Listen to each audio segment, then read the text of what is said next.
Ryan Garcia!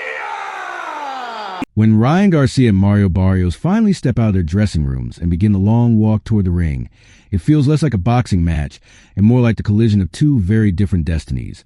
Because this is not just about rankings, records, or belts. It is about identity, confidence, and proving a point to an entire boxing world that never stops talking, never stops doubting, and never stops demanding violence. The referee brings both fighters together in the center of the ring and calmly explains the rules once again. Keep the fight clean at all times. Protect yourself at all times and obey my commands at all times. But everyone watching knows that once the bell rings, those words fade into background. Because inside the ropes, instinct takes over and everything becomes raw, brutal, and real. The opening bell sounds and immediately the contrast in styles becomes obvious. Mario Barrios comes forward with intent, working behind a disciplined jab and aiming early for the body, knowing that slowing Ryan Garcia down is the key to survival, because speed is Garcia's greatest weapon, and if that speed remains unchecked, the night could end suddenly.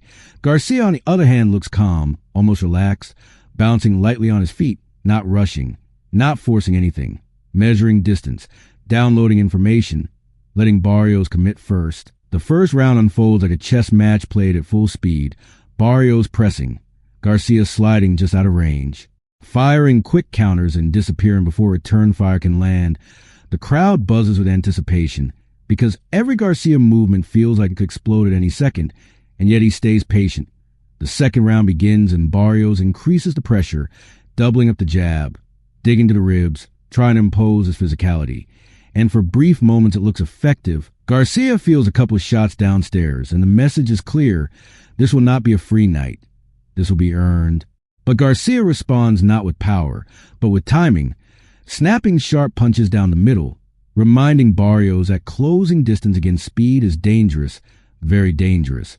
As the rounds progress, the pace intensifies. Barrios begins to find moments of success, landing combinations, touching Garcia more frequently. And for the first time, there's a sense of uncertainty in the air. The crowd reacts loudly to every exchange, sensing that this fight is slowly building towards something explosive. By the third round, the tension is thick.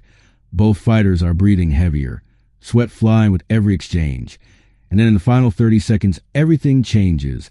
Garcia times Barrios perfectly. A sharp, clean shot lands, and suddenly the balance of fight shifts. Barrios stumbles, not fully down, but shaken enough to send a shockwave through the arena. The crowd erupts, sensing danger, sensing blood, sensing the beginning of the end. Barrios survives a moment and makes it back to his corner, but the damage is done, not just physically, but mentally, because now he knows that Garcia has found a range. And when Ryan Garcia finds a range, fights tend not to last very long. Between rounds, a camera catches Barrios' corner working urgently, checking the cut, giving instructions, warning him about the speed. While Garcia's corner remains calm, focused, confident, they know something has shifted. Round 4 begins and Garcia comes out differently. The patience is still there, but now there is an edge, a predator's awareness. He is no longer just reacting. He is hunting. Barrios tries to reestablish the jab, tries to regain control, but Garcia's footwork is sharper now. His punch is crisper, every movement purposeful. The crowd senses it too. Every time Garcia feints, people hold their breath, waiting for the moment.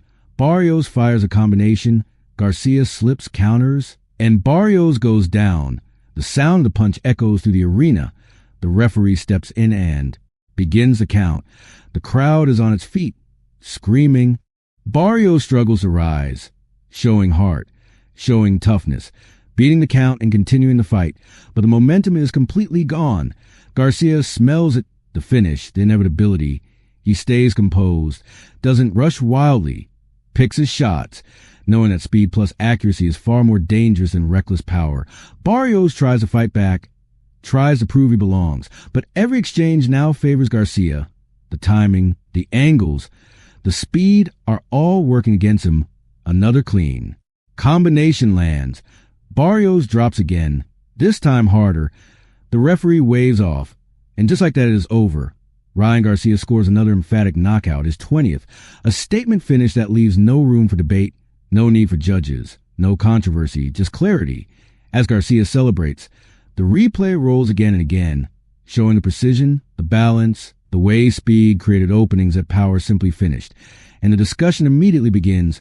People talk about Garcia's aggressiveness, his explosiveness.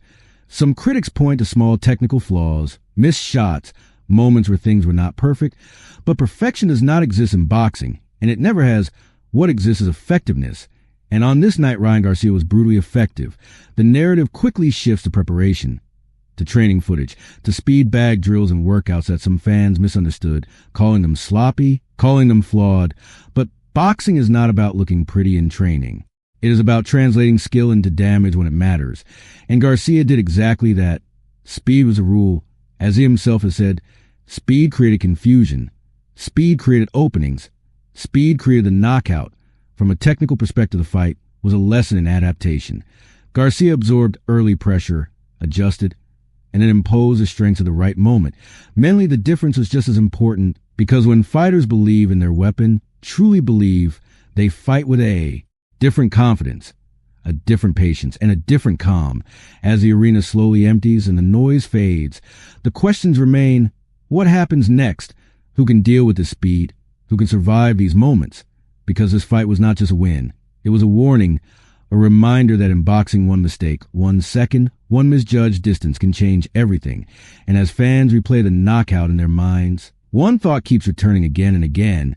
If this were real, if this were happening in front of us, would anyone be able to stop it, or would speed once again rule the night, leaving only silence, fallen gloves, and the echo of a bell that came too late?